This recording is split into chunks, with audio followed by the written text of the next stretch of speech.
안녕하세요. 음악이 영화를 만났을 때 진행의 JR입니다. 저는 올해 나이 28, 23살인 아들만 둘이 있습니다. 능력이 부족해서인지 원하던 딸이 없어 아프리카의 탄자니아에 사는 브렌다라는 여자아이와 결혼을 맺고 8년째 편지도 주고받으며 양육하고 있습니다. 흔히 가슴으로 낳은 자식이라는 말이 있듯이 한 번도 만나지는 못했지만 글과 사진을 주고받는 것만으로도 너무도 사랑스럽고 보고 싶고 뭐라도 다 해주고 싶은 부모의 마음이 생깁니다. 요즘 빈번히 가족들 간에 일어나는 비극적이고 안타까운 사건들을 접하면서 특히 어린아이들이 친자식이든 아니든 학대하여 일어난 말도 안 되는 소식들을 대할 때마다 분노가 일기도 하고 이런 심각한 폐륜적 현상을 왜 막지 못하는지 비판도 해봅니다. 하지만 정작 나 자신을 되돌아보면 저도 우리 아이들이 어렸을 때 훈육의 매를 들었던 것을 생각해보면 스스로 먼저 반성을 하게 됩니다. 특히 큰아이에게는 형이란 이유로 동생과 싸우거나 잘못한 일이 있으면 엄격하게 손바닥이나 엉덩이에 멍이 들 정도로 체벌했던 적도 있었기에 왠지 지금도 큰아이와는 좀 대면대면한 사이가 됐습니다. 물론 울다가 잠들면 멍든 부위에 연고를 발라주며 가슴 아파했지만 어린 마음에 얼마나 상처가 되었을까요? 아이들은 꽃으로도 때리지 말라는 말이 있듯이 사랑으로 키우기도 부족한 시간에 기성세대들의 잘못된 육아 방식으로 요즘 이런 상처들이 여기저기서 터지는 것 같아 너무 안타깝습니다. 이제 아이들이 다 크고 나니 더욱 그때 초보 아빠의 성숙하지 못했던 교육 방식을 반성하고 모든 아이들을 사랑하는 일에 더욱 힘쓰기로 다짐을 해봅니다.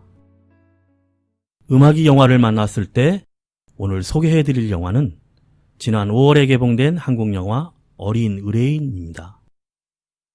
2013년 대한민국을 충격에 빠뜨렸던 실화로 인생 최대 목표는 오직 성공뿐인 변호사 정엽에게 주변 사람들은 무관심한 다빈과 민준남매가 자꾸 귀찮게 얽히게 됩니다. 오랫동안 기다렸던 대형 로펌에 취직한 정엽은 10살 소녀 다빈이 7살 남동생 민준을 죽였다는 자백을 하고 자수했다는 충격적인 소식을 듣고 뒤늦게 양심의 가책으로 정엽은 자신의 모든 것을 걸고 다빈의 새엄마 지숙의 숨겨진 진실을 파헤치기 시작합니다. 먼저 음악 한 곡 듣고 영화 이야기 시작합니다. 가수 조동진이 부릅니다. 제비꽃.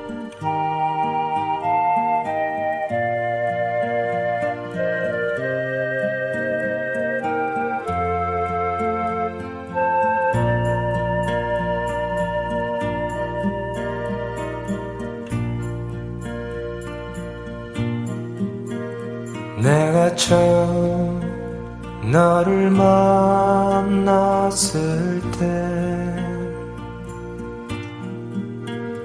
너는 작은 소녀였고 머리엔 제비꽃 너는 웃으며 내게 말했지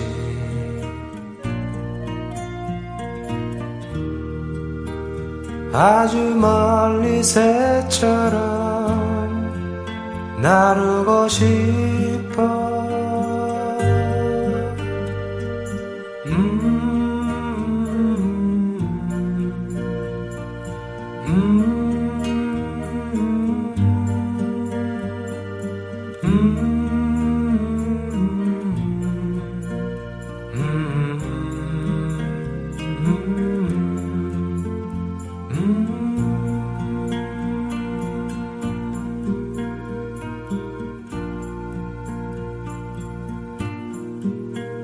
내가 다시 너를 만났을 때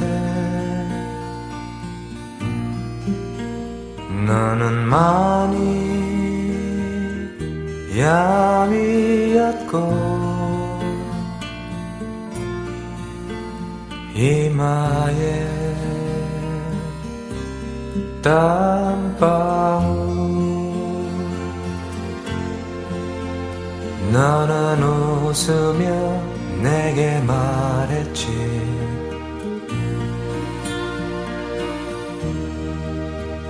아주 작은 일에도 눈물이 나와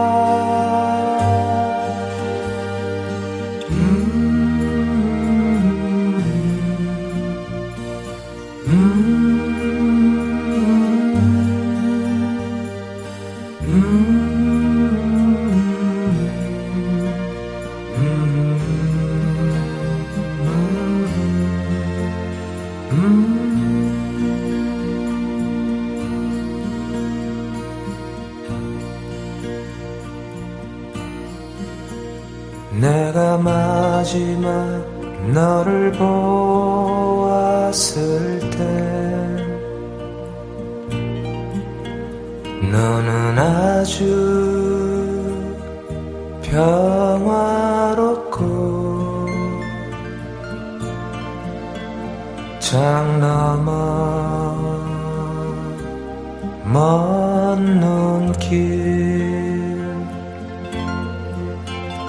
너는 웃으며 내게 말했지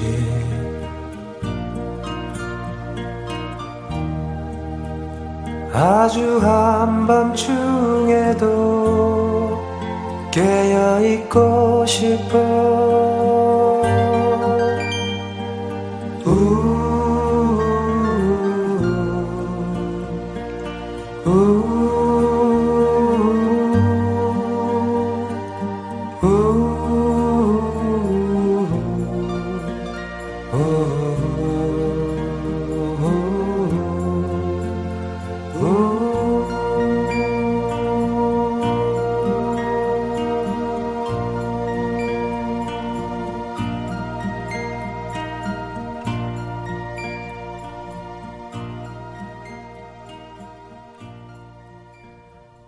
서울의 대형 이스트 로펌의 변호사 면접장. 면접관은 유명한 미국의 제노비스 사건을 설명하며 살인 현장을 목격한 38명이 아무도 도움을 주지 않았는데 유죄인가 무죄인가 묻습니다.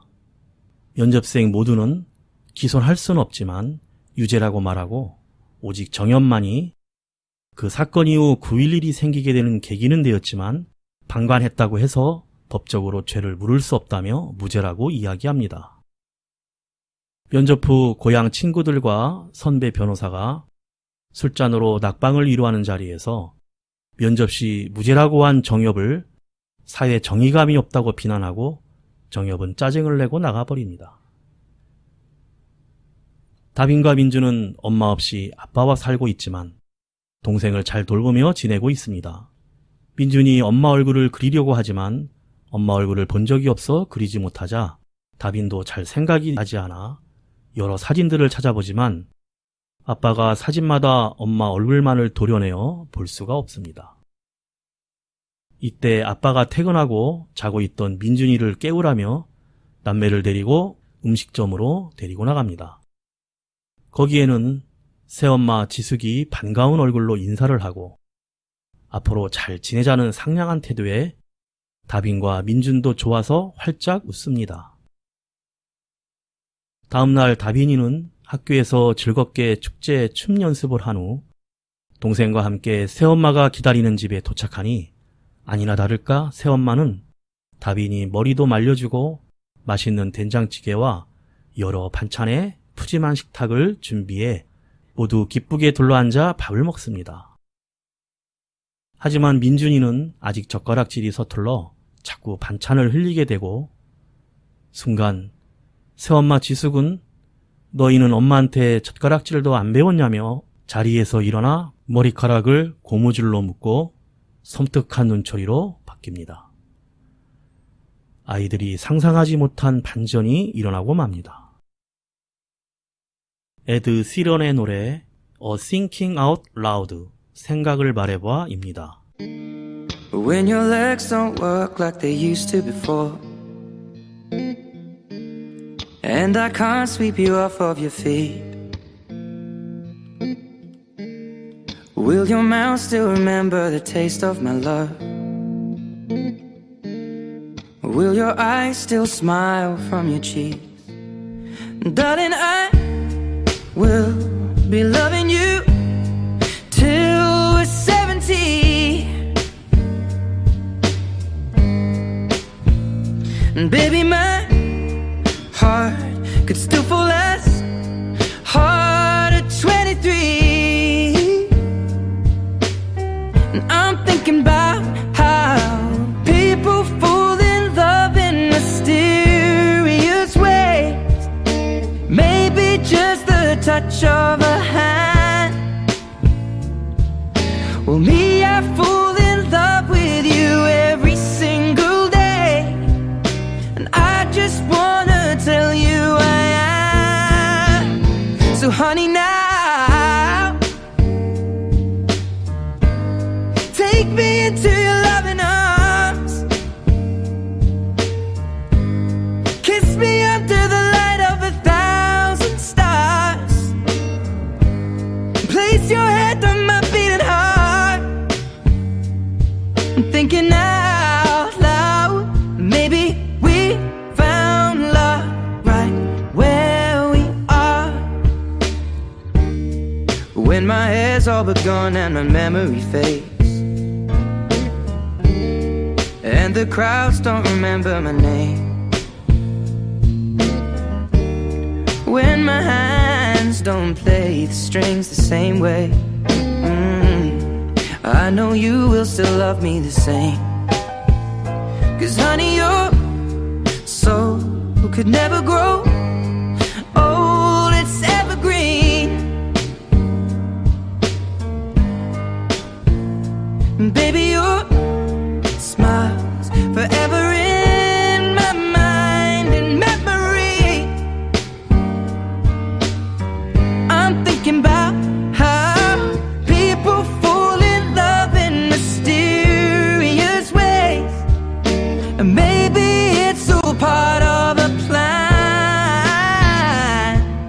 Well, I'll just keep on making the same mistakes, hoping that you'll understand. But baby, now take me into your loving arms, kiss me under the light of 1,000 stars, place your head on my beating heart. I'm thinking out loud that maybe we found love right where we are.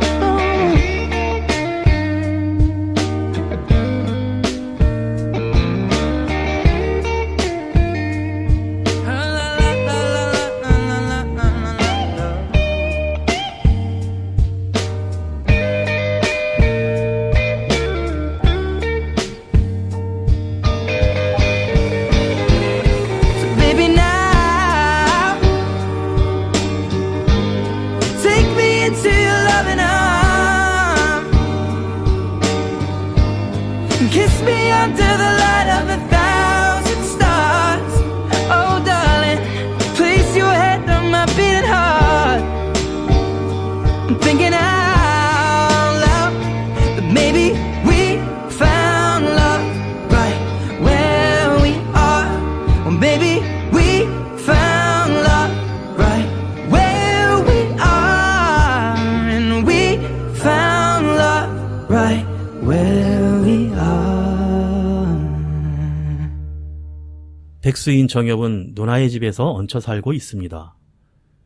늦잠 자는 동생 때문에 눈치가 보이는 누나 미애는 매형과 조카에게 창피하지도 않냐며 침대에 누워있는 정엽을 다그치고 수많은 자격증이 있으면 뭐하냐며 동네에 있는 미래 아동복지관에 소개해놨으니 가보라고 쫓아내 정엽은 마지못해 복지관에 출근하게 됩니다.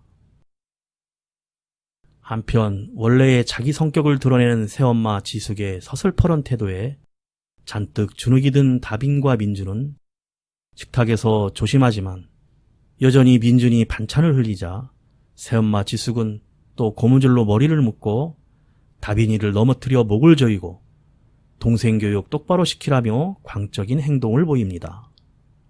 너무 놀란 다빈이는 고민을 하다 학교에 가지 않고 파출소에 찾아가 엄마에게 맞았다고 신고를 하고 연락을 받은 정엽은 다빈이와 집으로 찾아가 새엄마 지숙을 처음 만나게 됩니다. 의외로 지숙은 살갑게 다가와 엄마가 아까는 미안했다며 다빈을 안아주고 복지사와 정엽 앞에서 가족 상담 프로그램을 잘 받겠다고 하며 친절하게 배웅합니다. 하지만 정엽은 엄마 눈치를 보는 동생 민준과 다빈을 보고 찜찜해하지만 별 할 수 있는 일이 없어 돌아갑니다. 아이가 맞은 것은 분명한데 현행법이 문제가 많다는 걸 알게 됩니다. 다빈이는 이 일로 더욱 심한 학대를 당하고 오히려 투정하는 지숙에게 아빠는 아이들 앞으로 나오는 지원금을 생각해서 잘 데리고 있으라고 방조합니다. 다빈이가 담임 선생님에게 상담하려고 하지만 담임 선생님은 다빈의 목에 상처를 보고도 바쁘다며 가버리고 동생 민준이는 다빈이에게 좋은 아저씨인 아동복지관 정엽을 찾아가자고 합니다. 그래도 정엽은 아이들과 햄버거도 사주고 많은 이야기를 나누며 가까워집니다. 정엽은 자기도 엄마가 없어 엄마의 느낌을 묻는 아이들에게 자기도 잘 모른다고 대답합니다. 그래서 셋이서 엄마 얼굴을 그리려 해도 제대로 그리질 못합니다. 정엽의 차 안에서 민준이 정엽 조카의 고릴라 인형을 갖고 싶어 해야 합니다. 그리고 매일 정엽을 찾아오는 아이들. 정엽은 서울의 로펌을 알아보며 빨리 떠나려고 궁리만 합니다. 놀이공원에도 데리고 가지만 매일 찾아오자 이젠 귀찮아하고 아동복지관도 그만두려고 합니다.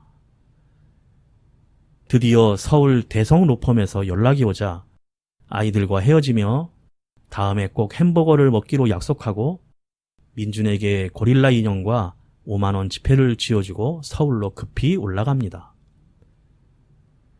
대성로펌 사장과의 면접에서 정의론이라는 책 내용에 동의하지 않는다고 서로 공감대를 확인하고 결국 취직을 하여 서울로 떠나게 됩니다. 아이유가 부릅니다. 나의 옛날 이야기.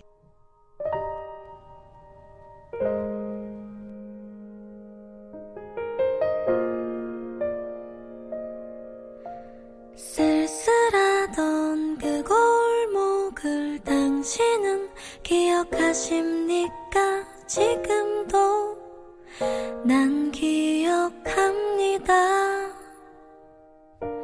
사랑한단 말 못하고 애태우던 그날들을 당신은 알고 있었습니까?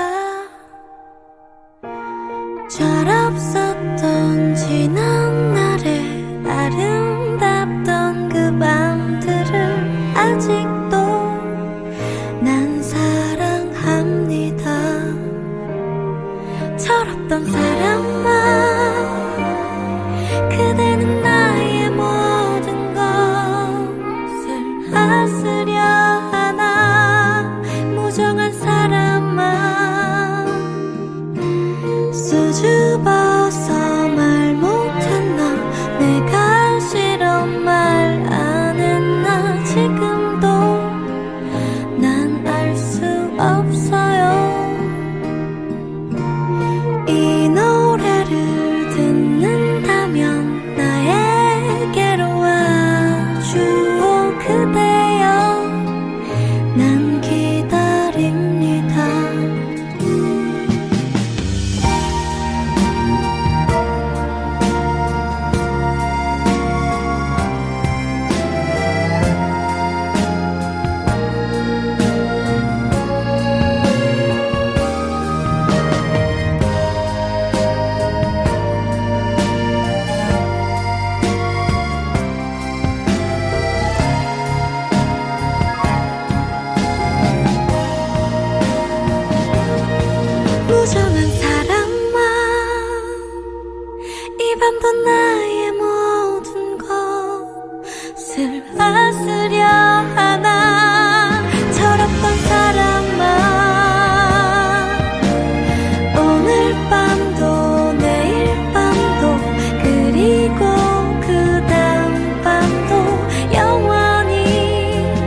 아동복지관을 다닌다는 것을 들킨 다빈은 또 심하게 폭행을 당하고 아빠는 이를 알고도 새엄마를 두둔합니다.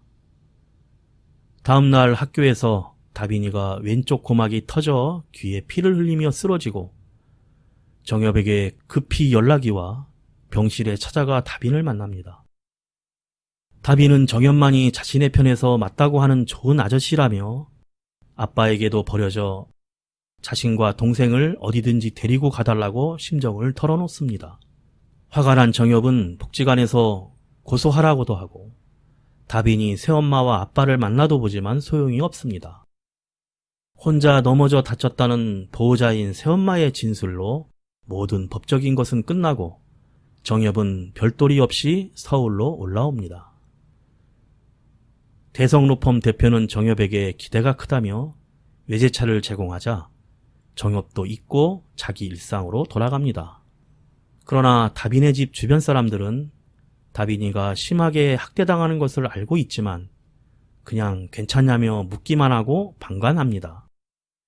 학교도 이웃도 복지관도 이젠 믿었던 정엽도 아무도 자기 편에 없다는 사실에 다빈이는 한숨을 내쉽니다. 드디어 사단이 일어나고 맙니다. 민준이가 정엽이 준 햄버거 값 5만 원을 새엄마에게 들키게 되고 자기 지갑에서 훔쳤냐며 또 학대가 시작됩니다. 지숙은 다빈에게 잘못한 민준을 자기처럼 혼내주라고 시킵니다. 한두 대 때리다 멈추자 다빈과 고릴라 인형을 꼭 쥐고 있는 민준을 새엄마 지숙이 심하게 폭행하기 시작합니다. 더욱 놀라운 것은 아랫집에서도 옆집에서도 아이들의 그 비명소리를 다 듣고도 아무런 도움을 주지 않습니다. 결국 전임 복지사로부터 정엽에게 다시 급하게 연락이 오고 동생 민준이 사망을 했고 그 가해자가 다빈이라는 것입니다. 새엄마 지숙은 다빈에게 너 민준이 따라갈래? 나랑 같이 살래? 라며 협박을 하며 거짓 진술을 연습시킵니다. 다빈이가 민준이와 다투다가 배를 발로 7대를 때려서 숨지게 했다고 공식 발표됩니다. 이웃 사람들은 다빈이를 보고 수군거리며 사실로 믿습니다. 다빈이는 모든 걸 체념한 듯 새엄마가 시키는 대로 하고 민준이가 갖고 놀던 고릴라 인형과 대화를 하며 억울하지만 죽는 것보다 사는 게 낫다며 죽은 민준이를 그리워하며 눈물을 흘립니다. 새엄마는 민준이가 쓰던 모든 물품을 쓰레기장에 갖다 버리고 거기에는 고릴라 인형도 있습니다. 이 인형을 알고 있는 다빈이의 같은 반 친구 장호가 축구를 하다가 이를 지켜봅니다. 변진섭이 부릅니다. 새들처럼. 열린 공간 속을 가르며 달려가는 자동차와 석양에 비추인 사람들 어둠은 내려와 도시를 감싸고 나는 노래하네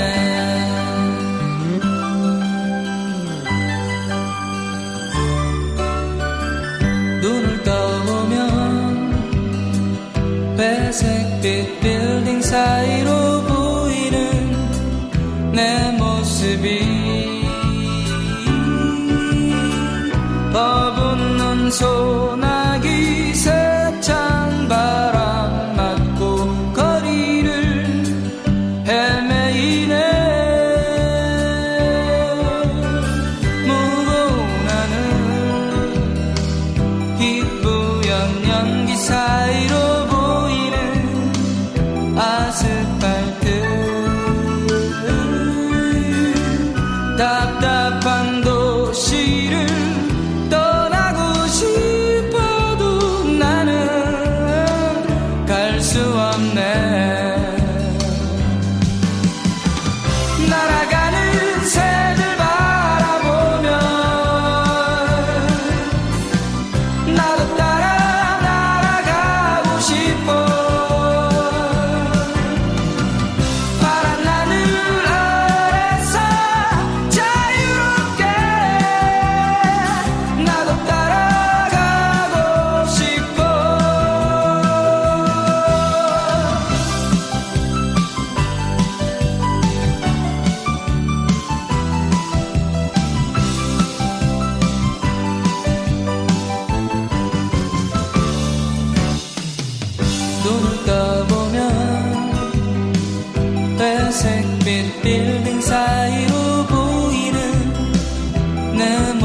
모습이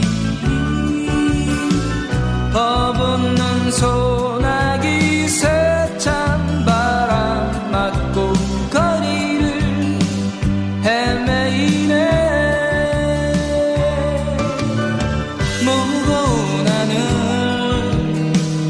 이쁘연 연기 사이로 보이는 아스팔트,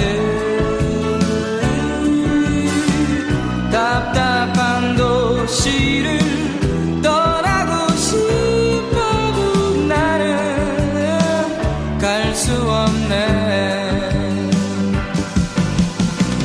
날아가는 새를 바라보며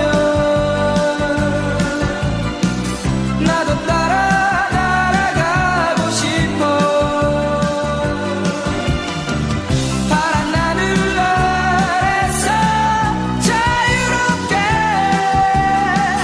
나도 따라가고 싶어. 날아가는 새를 바라보며 나도 따라 날아가고 싶어. 파란 하늘 아래서 자유롭게 나도 따라가고 싶어. 날아가는 새를 바라보며 나도 따라 날아가고 싶어. 정엽은 대성로펌 대표에게 다빈이 사건을 맡겠다고 하지만 이미 정의론을 얘기하며 다른 환경에 태어났으면 어땠을까를 고려하지 않는다는 것을 동의하지 않았냐며 쓸데없는 사건에 손대라고 질책을 합니다. 정엽은 그 태도에 결심한 듯 이제부터 진짜 일을 해보겠다며 바로 로펌을 그만두고 나옵니다. 학교로 다빈을 찾아가지만 싸늘합니다.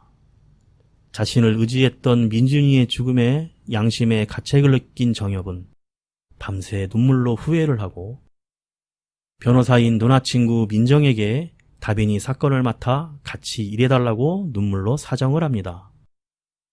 그간 정엽을 조롱하던 친구들도 진실을 알고 같이 함께 참여합니다. 새엄마 지숙은 알고 보니 보험 설계 사기 전과자로 분노 조절 장애 판정까지 받은 사실을 알게 되고 다빈이가 형사 미성년자임을 이용하고 있기에 아동학대 살인죄로 고소하기로 합니다. 드디어 법원에서 출석 요구서가 지숙과 다빈 아빠에게 전달되자 지숙은 다빈을 또 폭행하고 다빈이가 탄원서를 제출하도록 계획을 짭니다. 엄마가 적어준 대로 자기가 저지른 일이라는 것과 엄마와 같이 살고 싶다는 내용으로 탄원서를 베낍니다. 정엽은 이런 상황을 예측하고 다빈이를 만나려고 같은 반 장호를 통해 선물 공세를 펼치지만 다빈이는 거부를 하고 선물 속에 있던 누군기에서 사과의 말과 동네 앞 다리 위에서 기다린다는 말에 집을 나가려다가 새엄마에게 들키게 되고 오히려 무자비하게 폭행을 당하게 됩니다. 친구 장호가 급하게 연락을 해서 정엽이 달려와 문을 부수고 들어가 기절해 있던 다빈을 데리고 병원에 갑니다. 지숙은 이것은 유괴라며 소리를 칩니다. 하지만 정엽은 누나 미애 집에 다빈이를 데리고 갑니다. 그리고 다빈이 아빠가 찾아와 행패를 부리고 정엽은 내가 다빈이 변호사라며 막아서고 큰 소리로 다빈이 너는 내 딸이고 포기 안 한다며 밤늦게까지 행패를 부리자 이 소리를 들은 다빈은 괴로워합니다. 음악 듣고 잠시 쉬어갑니다. 이승재의 노래 아득히 먼 곳입니다.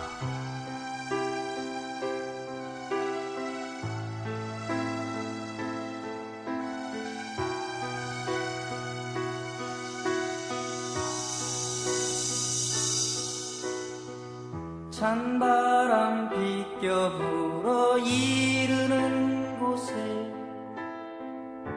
마음을 두고 온 것도 아니라오. 먹구름 흐트러져 뒤도는 곳에 미련을 두고 온 것도 아니라오. 어쩌다 생각이 나면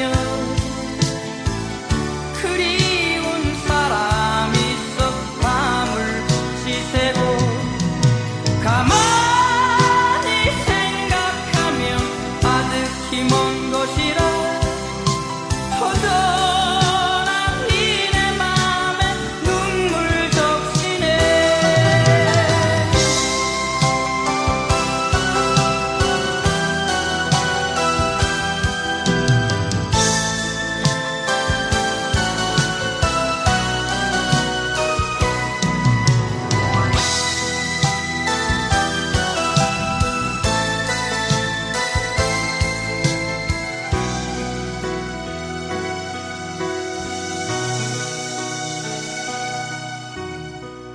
황금빛 저녁 노을 내리는 곳에 사랑이 머무는 것도 아니라고. 호숫가 푸른 숲속 아늑한 곳에 내 님이 머무는 것도 아니라고. 어쩌다 생각이 나면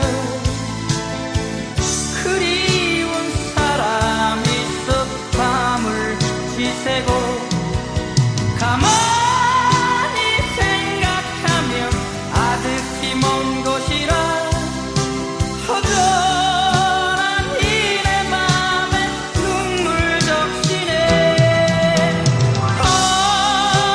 어쩌다 생각이 나면 그리운 사람이 썩 밤을 지새고 가만히 생각하면 아득히 먼 곳이라 허전한 이 내 맘에 눈물 적시네.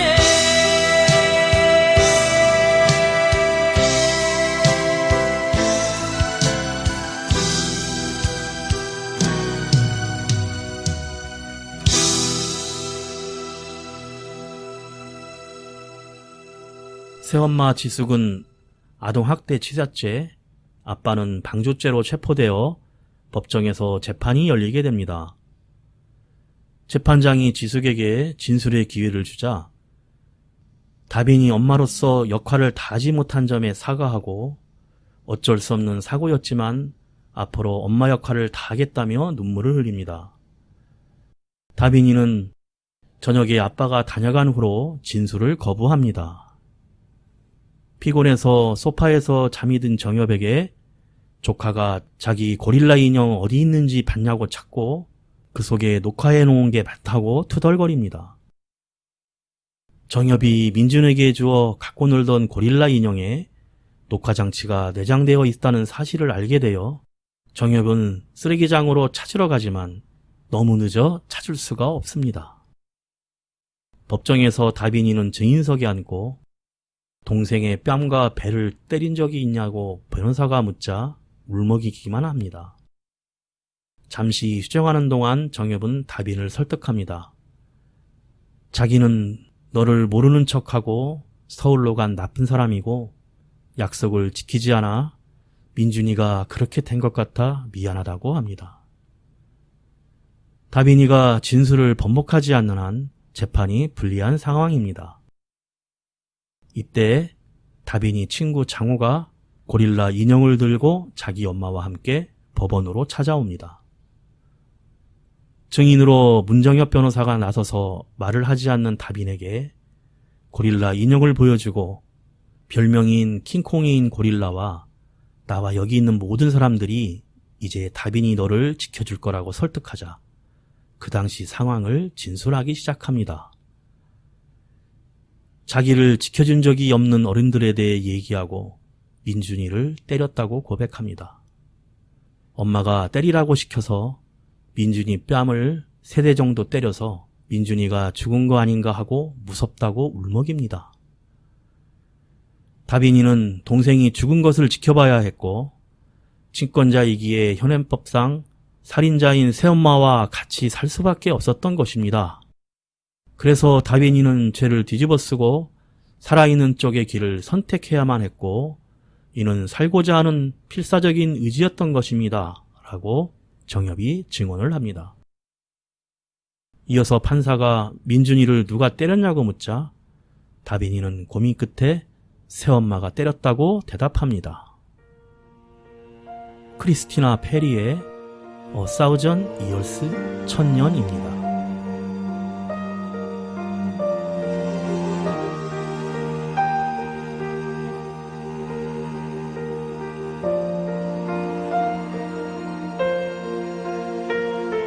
The day we met, frozen, I held my breath. Right from the start, I knew that I'd found the home for my heart. Beats fast, colors and promises. How to be brave, how can I love when I'm afraid to fall? Watching you stand alone, all of my doubt suddenly goes away somehow. One step closer.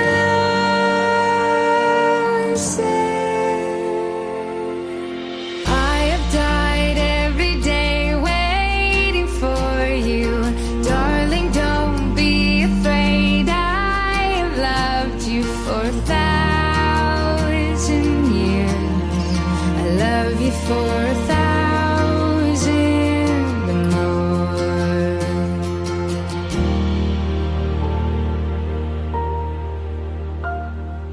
Time stands still, beauty and all she is.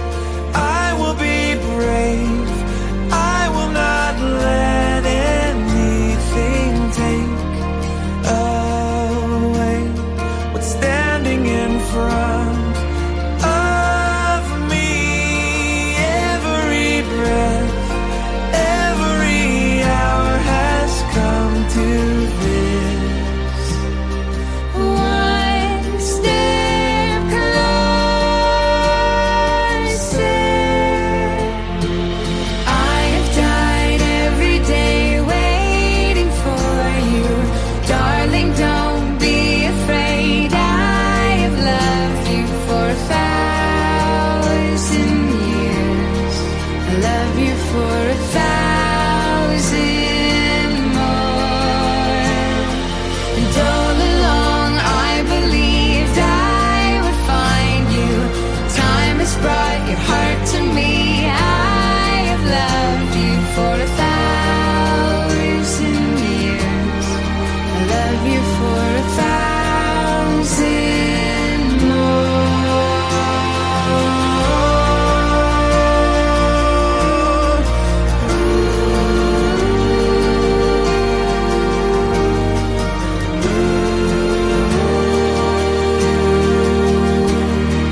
I love you for 1,000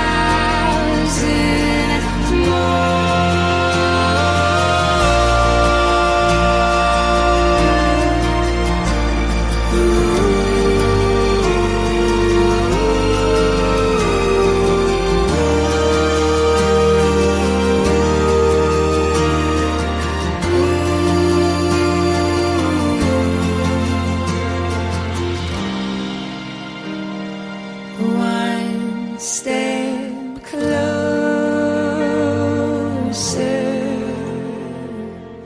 I have died every day waiting for you, darling. Don't be afraid. I have loved you for 1,000 years. I love you for 1,000 more. And all along I believed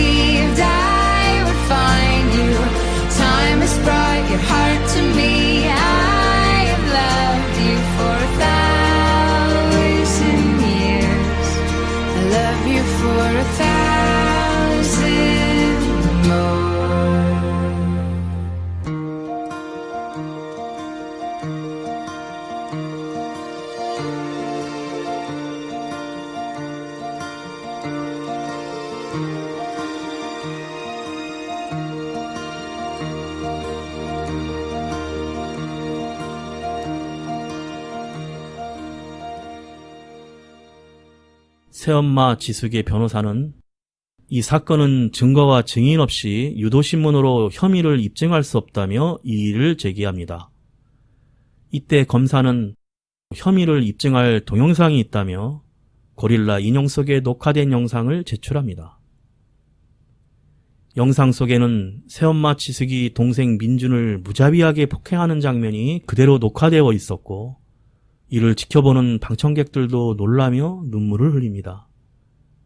민준이는 숨지기 직전 꿈속에서 엄마를 보았는데 얼굴이 생각이 안 난다며 울먹입니다.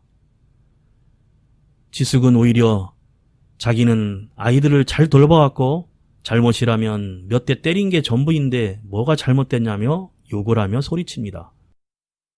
판사는 지숙에게 아동학대 치사로 16년, 아빠는 아동학대 방치죄 5년을 각각 선고합니다.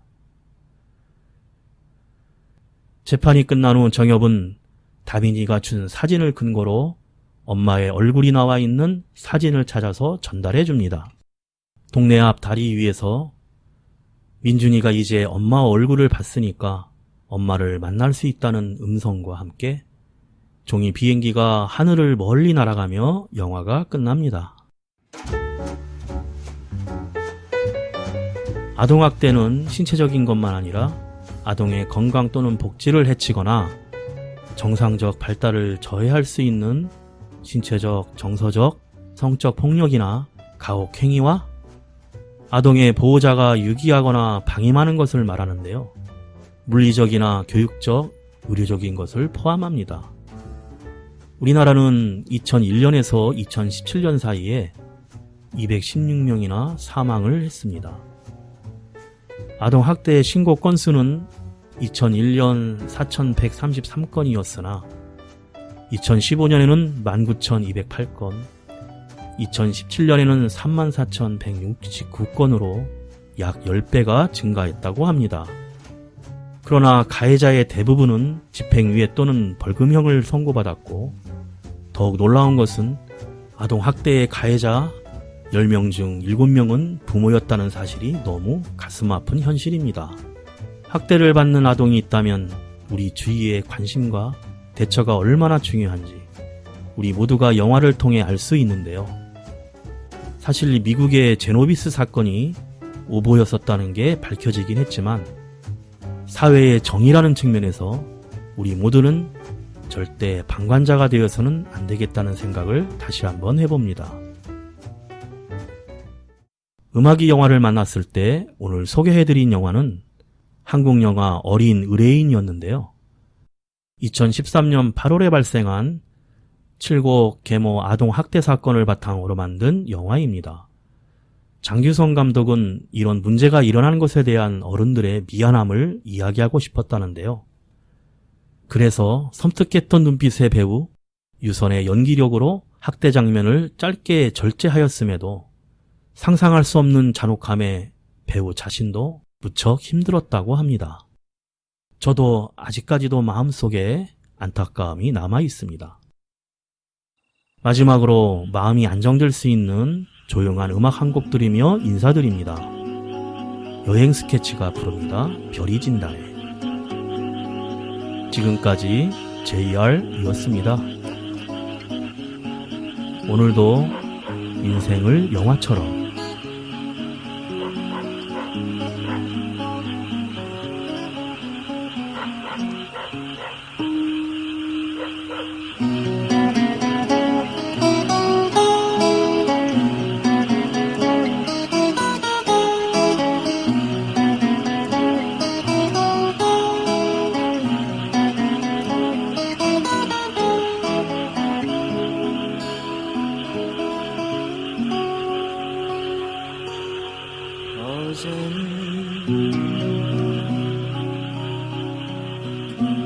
별이 졌다네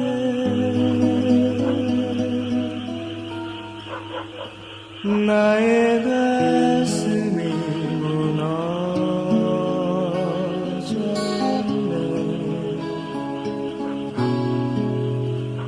별은 그저 별일 뿐이야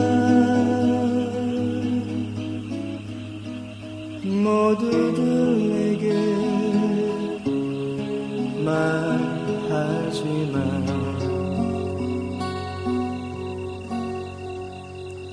오늘도 별이 진다네. 아름다운 나의 별 하나, 별이 지면 하늘도 슬퍼. 이렇게 비만 내리는 거야. 나의 가슴 속에 젖어오는 그대 그리움만이 이 밤도 적이 되어 나를 또 울리고, 아름다웠던 우리 옛일을 생각해보면 나의 타는 사랑 돌아올 것 같은데.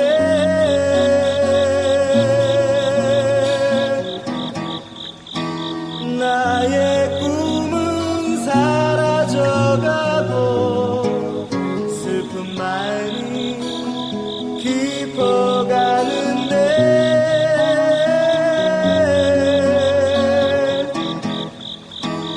나의 별은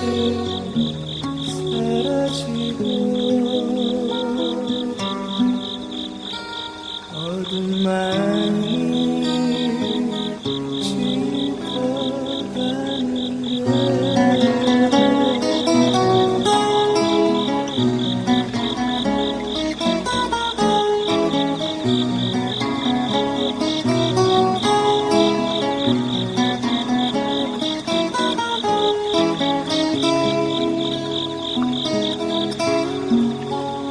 나의 가슴 속에 젖어오는 그대 그리움만이 이 밤도 적이 되어 나를 또 울리고,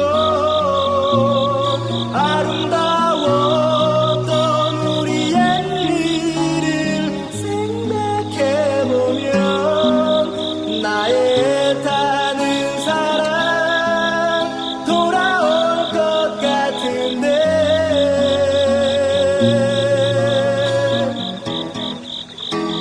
나의 꿈은 사라져가고 슬픔만이 깊어가는데.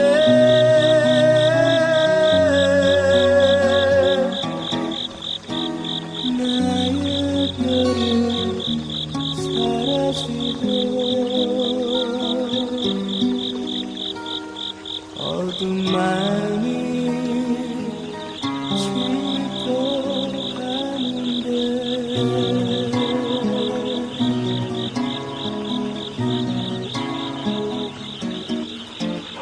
어둠만이 깊어가는데.